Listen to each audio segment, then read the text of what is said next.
Yeah, it's not funny, Steve. Not funny. I wouldn't repeat that one, mate. How are we doing, everybody? It's Kev Ashford back in the van for another van cam here on the biggest Man United fan channel in the land. This is the United Stand, and it is the big one. It's Manchester City against Manchester United in the Premier League. How are we all feeling? Make sure you get into the comment section. And as I say before, during every single video, finger the like button. Oh yeah. Okay, so the usual structure to VanCam, what you'll be getting in this video, we will look very briefly back at Manchester United's last game. We'll look at the 3 things that we have learned this week being Manchester United fans. We're then going to look ahead to the derby. We'll have a look at a bit of injury news. We'll look at, from United's perspective, a player to watch. And obviously from Manchester City, a player to fear. Oh my God, I can't even think about it. But I hope everybody is well. What we'll delve straight into, obviously on the back of Manchester United marching on into the FA Cup quarter-final. Sets up a nice quarter-final against... Yes, the Rats. Yes, it's Liverpool. We're going to be facing Liverpool at Old Trafford in the quarter-final, which is very, very exciting, especially with it being a home draw. Gives us a bit of home advantage, but we'll have to see how that one pans out. But Manchester United did beat Nottingham Forest. We had to leave it late. Casemiro getting that goal in the 89th minute, which obviously sends us into the next round. But, I mean, what are the 3 things that we learned? Number 3, Scott McTominay goes missing when you start him in a game. There's been people looking at the goal that he scored coming on late against Aston Villa.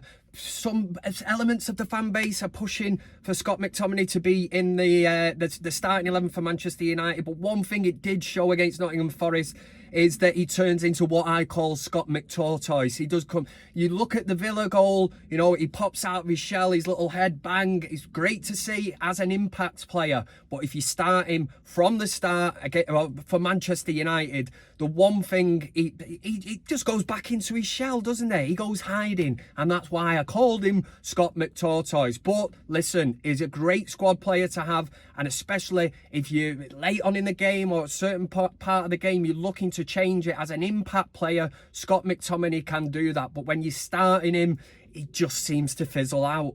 Number 2, Anana is settling in at Manchester United. And some people might say, Kev, come on, man, it's nearly the end of the season. But it does take time. And for a goalkeeper, it's a really difficult position to play. And it has been proven over the years. It took us absolutely years to replace Peter Schmeichel. And we had the same headache.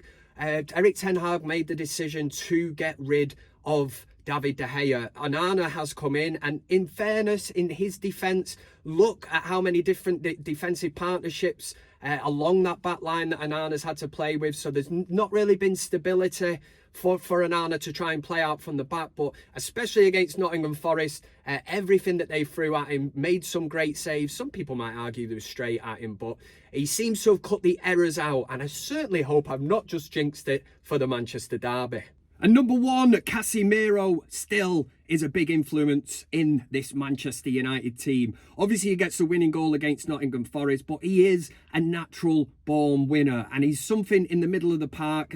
Even myself, I've been questioning Casemiro over the last few weeks. Seems to be pulling out of challenges. People seem to be running past him like he's not even there. But Casemiro, like I said, he's been there, he's done it, he's got the T-shirt. Last year, he was pivotal in Manchester United and the run into the end of the season. Hopefully performances can pick up, because against Nottingham Forest, it wasn't a great performance, but to at least come up with that goal shows great character. On the injury front, things are still the same. We're going to be a bit missing Luke Shaw, Malacia, Højlund, Mount, Martial, Martinez. The list goes on. It's the kind of usual suspects at this moment in time. Højlund will be an absolute catastrophic miss against Manchester City. If there's one thing that we probably did need, it was that setting the tone from the front, the press, trying to press City's back 4 or back 3 or whatever they play, but especially just having that person who's willing to run the channels and do all the kind of donkey work up front. I think it's been quite evident that Marcus Rashford has tried filling in up front, but you certainly lose that intensity when Rashford plays. But my one to watch from a United perspective this week, he's been in the media, he's had a hell of a lot to say about people questioning him. Obviously, I've had my say on Marcus Rashford, but yes, Marcus Rashford will be my one to watch. And the reasoning for this is his well-timed statement coming out where he's basically fighting back. He's fighting back at people like me, anybody else in the media who are doubting him, maybe questioning him. Alan Shearer's had his say. Wayne Rooney, you know, these are ex kind of Premier League legends. You've got the all-time Premier League top goal scorer and Manchester United's all-time top goal scorer, kind of bringing into question Marcus Rashford and where he is at the minute at Manchester United. So Rashford's got his right to hit back. He has done that. And the thing I would say now is with a big Manchester derby coming up, it's all right putting all this thing into words and throwing it out there from a PR perspective. Fair enough. I know how it goes on. Harry Maguire's got a great team. You know, he puts his PR out and all that. And it's up to you how you read into it. But for me, Marcus Rashford, you've got to do your talking on the pitch, son. You have to do it on the pitch against Manchester City. And what better way to respond than going out against Manchester City and putting in a performance, scoring a goal, whatever it takes. But that is the way to silence the critics. A player to fear from Manchester City. Yeah, where do I start, man? We've got De Bruyne, Bernardo Silva, Phil Foden, we've got Alvarez, that fella Haaland, you know, up front. Yeah, you have to go with Haaland. And I say this because his goal scoring form has just returned probably at the wrong time as a Manchester United fan. You see what he did midweek against Luton, scoring 5 goals after having, by his standards, a bit of a barren spell. And then, yeah, he just hits 5 in. He's going to be, you know, feeling this. He's going to be, like, confidence-wise, sky high going into the Manchester derby. Obviously scored a hat-trick against us last season and that, but, oh, God, yeah, Haaland would be the player to fear. And with kick-off approaching, obviously, nobody is giving Manchester United any hope in hell.